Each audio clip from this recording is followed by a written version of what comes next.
ভুলে যাও, যা হয়েছে মিলে যাও, সো আমরা মিলে গেছি। সম্প্রতি অভিনেত্রী মিষ্টি জান্নাতকে 10 কোটি টাকা ক্ষতিপূরণ চেয়ে আইনি নোটিশ দেন অভিনেত্রী তমা মির্জা।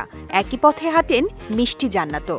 27 মে মানহানির অভিযোগ এনে তমা মির্জার বিরুদ্ধে 20 কোটি টাকার ক্ষতিপূরণ চেয়ে পাল্টা আইনি নোটিশ পাঠান তিনি।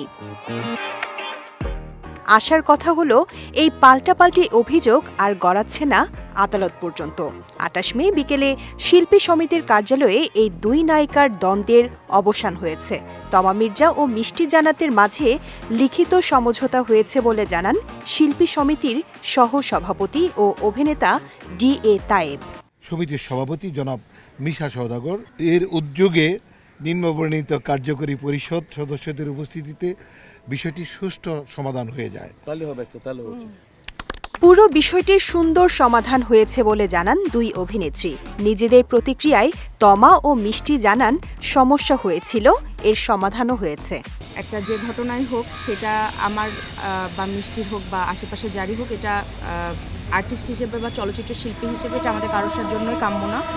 এখন যেটা হয়ে গিয়েছে, ও আমার ছোট, আমার ক্যারিয়ারের জায়গায় ও আমার ছোট, সেই জায়গা থেকে ছোট বোন, ও বলেছে যে যা হয়েছে আমরা ভুলে যাই, ঠিক আছে। ইউটিউবে উদ্ভট ক্যাপশনের জন্য তমার সঙ্গে ভুল বোঝাবুঝি হয়েছে এমনটা দাবি করেছেন মিষ্টি জান্নাত। ভবিষ্যতে এই ধরনের ক্যাপশন না দেওয়ার অনুরোধ জানান তিনি। তমা আপু আমার খুবই কাছের, অনেক আগে থেকেই। আসলে ভুল বোঝাবুঝির কারণে এখানে অনেক কিছু হয়ে গেছে। তো যাই হোক, নেক্সটে আমি চাই না বা আপু চায় না বা আমরা আসলে কেউই চাই না আমাদের পরিবার যে আমাদের পরিবার ছোট হয়ে যাক। আমাদের কাজে ভুল বোঝাবুঝির কারণে বা কিছু কিছু ক্যাপশনসের কারণে ইউটিউবের যে আমাদের পরিবারের ভিতরে যে দ্বন্দ্ব সৃষ্টি হয়েছে সেটা যেন আর না কখনো হয়। সম্প্রতি শাকিব খান ও শাহরিয়ার নাজিম জয়কে নিয়ে বিতর্কিত কথা বলে আলোচনায় আসেন মিষ্টি জান্নাত।